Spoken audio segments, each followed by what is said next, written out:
Do me a favor, please. Stop romanticizing the power of the Constitution because people look at this and they say, but Congress cannot do this.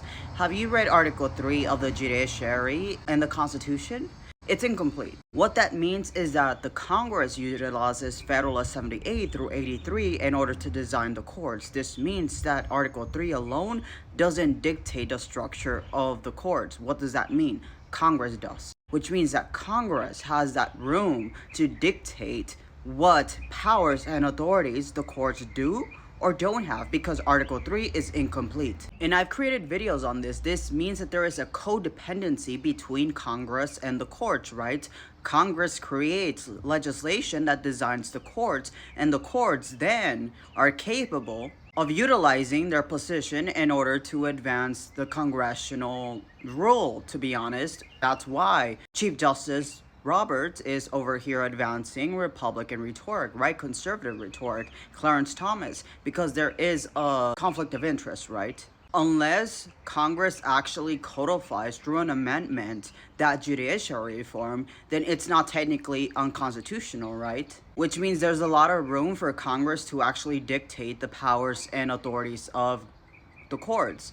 What does that mean? That Congress has the power to cut off power from the courts. Does that mean that there's a dissolution of that separation of powers? Yes, but because the Constitution itself does not forbid it because it is incomplete, then technically it's not unconstitutional, right?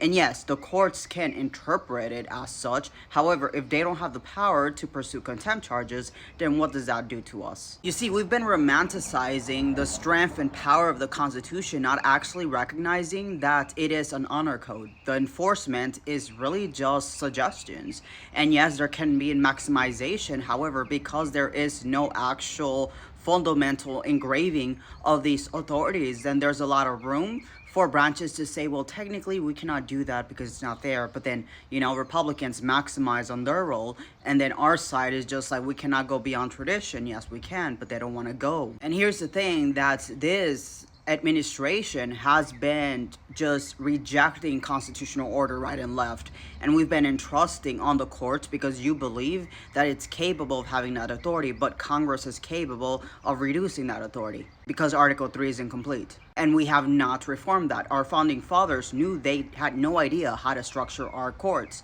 so they left it as such incomplete because we were supposed to fix it and we didn't. Why? Because there's been an originalist thought that if we maximize and actually codify things into the Constitution, then that means that it's not sacred. Why codify things that are common sense? Why put guardrails that actually enforce the actions of the branches when in fact that means that you don't trust the branches to do what they're supposed to do? It's good faith based on a false assumption that no executive, no judiciary, no legislative would overreach their actual authorities. But remember, the video that I'm gonna put about Congress literally just checks itself. So we don't really have checks and balances because the people can only check Congress during elections.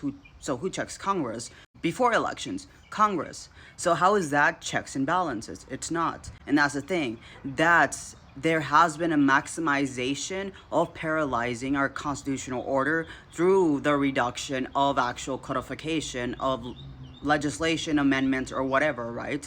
The fact that we've made our Constitution so weak that it failed to actually safeguard us from this happening. The fact that a Chief Justice was capable of saying Amendment 14, Section 3 is not self-executing because that would be biased to the South. This tells us that in cuddling the Southern Confederacy, we allowed for them to infect our country and actually, through a long planned campaign, subvert the constitutional republic. What they want is a revolutionary transformation to the time in which they were capable of existing as white supremacists, right? They love the Constitution up until we started including people of color. Then they wanted to roll back rights. So what we're seeing is a Confederacy 2.0 that is willing to erode the Constitution if that means that they're capable of restoring what they lost. So the Confederacy, the 1776, 1777, the Articles of Confederation, what they see in the Constitution is something that is very liberal, that is something very progressive. Then they don't like that. They don't like DEI. And what is DEI?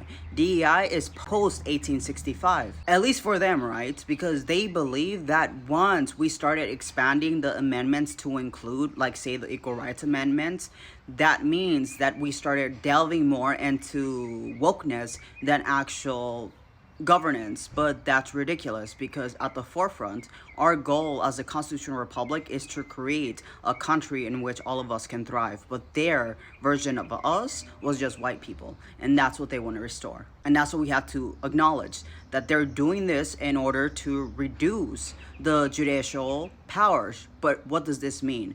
That the Republicans and Congress are pushing a legislative coup. And what does that mean? That what they are doing is overthrowing the United States Constitution. And what we have to ask is, what does it mean if this passes and they cut off judicial power? What does that mean for our obedience of a constitution that they already are positioning as void? Now, they're not going to tell us that they've ended the constitution. So it has to be us who realize what is that red line. And that red line has to be, wherever law ends, tyranny begins. And if the judiciary doesn't have contempt charges to be capable of pushing, then that means if law doesn't apply to them, why should it apply to us? In our reality, what is our goal? What do we do? When there's no longer a constitution to actually uphold within the rule of law, because it's silent. It's silent. It only counts as they wish for it. And this is what the bill is, right? The budget is actually to concentrate power, to concentrate control and the power of Republicans. And that's what we have to realize. This is a coup. This isn't just a Republican administration. This is a takeover, and we have to stop it.